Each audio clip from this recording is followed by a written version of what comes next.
playwright, Adrienne Kennedy, wrote a volume called People Who Have Led My Plays. And if I were to write a volume, it would be called Artists Who Have Led My Exhibitions. Because my work in understanding art and in understanding culture has come by following artists, by looking at what artists mean and what they do and who they are. JJ from Good Times. Significant to many people, of course, because of Dynamite, but perhaps more significant as the first really Black artist on primetime TV. Jean-Michel Basquiat, important to me, because the first Black artist in real time that showed me the possibility of who and what I was about to enter into. My overall project is about art, specifically about Black artists, very generally about the way in which art can change the way we think about culture and ourselves. My interest is in artists who understand and rewrite history, who think about themselves within the narrative of the larger world of art, but who have created new places for us to see and understand. I'm showing two artists here, Glenn Ligon and Kara Walker, two of many who really form for me the essential questions that I wanted to bring as a curator to the world. I was interested in the idea of why and how I could create a new story, a new narrative in art history, and a new narrative in the world. And to do this, I knew that I had to see the way in which artists work, understand the artist studio as a laboratory, imagine then reinventing the museum as a think tank, and looking at the exhibition as the ultimate white paper, asking questions, providing the space to look and to think about answers. In 1994, when I was a curator at the Whitney Museum, I made an exhibition called Blackmail. It looked at the intersection of race and gender in contemporary American art. It sought to express the ways in which art could provide a space for a dialogue, complicated dialogue with many, many points of entry, and how the museum could be the space for this contest of ideas. This exhibition included over 20 artists of various ages and races, but all looking at Black masculinity from a very particular point of view. What was significant about this exhibition is the way in which it engaged me in my role as a curator, as a catalyst for this dialogue. One of the things that happened very distinctly in the course of this exhibition is I was confronted with the idea of how powerful images can be in people's understanding of themselves and each other. I'm showing you two works, one on the right by Leon Golub, one on the left by Robert Colescott. And in the course of the exhibition, which was contentious, controversial, and ultimately, for me, life-changing in my sense of what art could be, a woman came up to me on the gallery floor to express her concern about the nature of how powerful images could be and how we understood each other. And she pointed to the work on the left to tell me how problematic this image was as it related for her to the idea of how Black people had been represented. And she pointed to the image on the right as an example to me of the kind of dignity that needed to be portrayed to work against those images in the media. She then assigned these works racial identities, basically saying to me that the work on the right clearly was made by a Black artist, the work on the left clearly by a white artist, when in effect, that was the opposite case. Bob Colescott, African-American artist, Leon Golub, a white artist. The point of that for me was to say in that space, in that moment, that I really, more than anything, wanted to understand how images could work, how images did work, and how artists provided a space bigger than one that we could imagine in our day-to-day lives to work through these images. Fast forward, and I end up in Harlem, home for many of Black America, very much the psychic heart of the Black experience, really the place where the Harlem Renaissance existed. Harlem now sort of explaining and thinking of itself in this part of the century, looking both backwards and forwards. I always say Harlem is an interesting community because unlike many other places, it thinks of itself in the past, present, and the future simultaneously. No one speaks of it just in the now. It's always what it was and what it can be. And in thinking about that, then my second project, the second question I ask, is can a museum be a catalyst in a community? Can a museum house artists and allow them to be change agents as communities rethink themselves? This is Harlem actually on January 20th, thinking about itself in a very wonderful way. So I work now at the Studio Museum in Harlem, thinking about exhibitions there, thinking about what it means to discover art's possibility.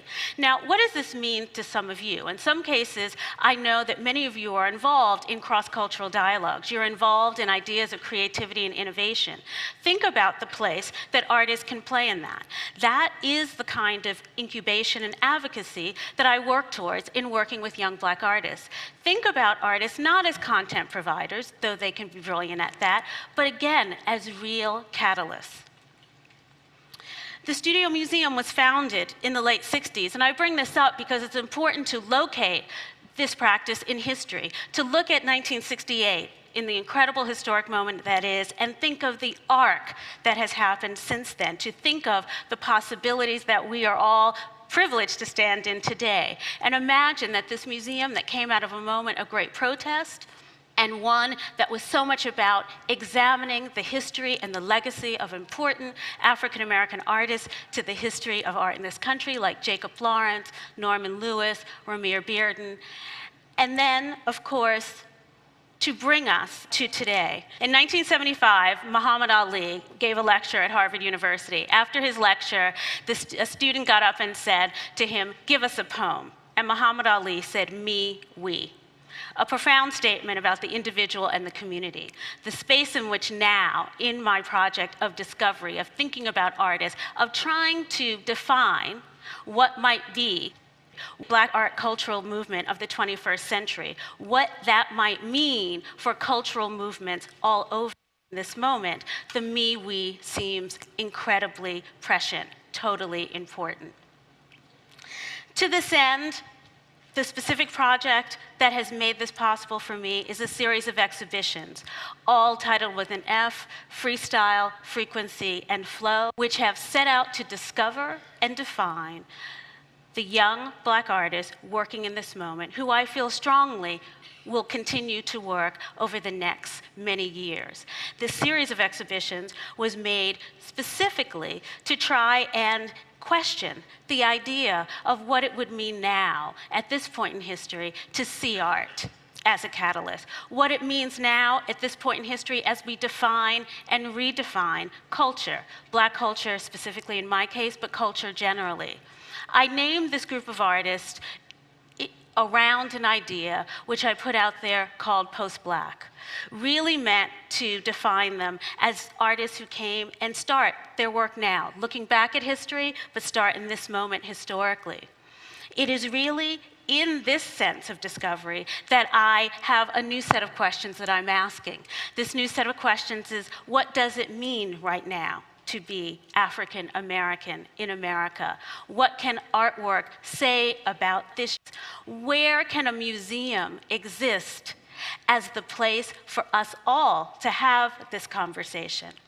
Really, most exciting about this is thinking about the energy and the excitement that young artists can bring.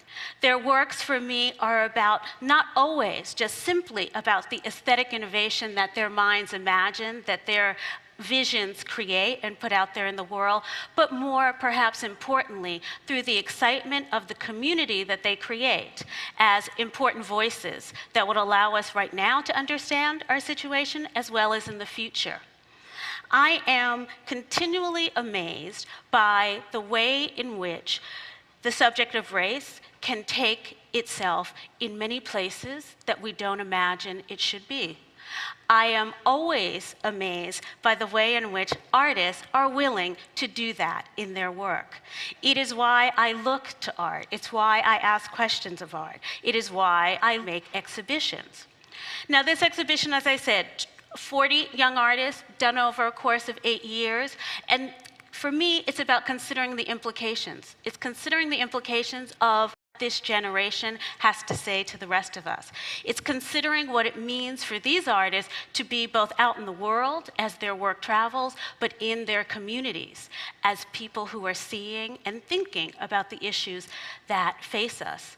It's also about thinking about the creative spirit and nurturing it, and imagining, particularly in urban America, about the nurturing of this spirit. Now, where perhaps does this end up right now? For me, it is about reimagining this cultural discourse in an international context. So the last iteration of this project has been called Flow, with the idea now of creating a real network of artists around the world, really looking not so much from Harlem and out, but looking across. And Flo looked at artists all born on the continent of Africa. And as many of us think about that continent and think about what it means to us all in the 21st century, I have begun that looking through artists, through artworks, and imagining what they can tell us about the future, what they tell us about our future, and what they create in their sense of offering us this great possibility of watching that continent emerge as part of our bigger dialogue. So, what do I discover when I look at artworks? What do I think about when I think about art? I feel like the privilege I've had as a curator is not just the discovery of new works, the discovery of exciting works, but really it has been what I've discovered about myself and what I can offer in the space of an exhibition, to talk about beauty, to talk about power, to talk about ourselves, and to talk and speak to each other.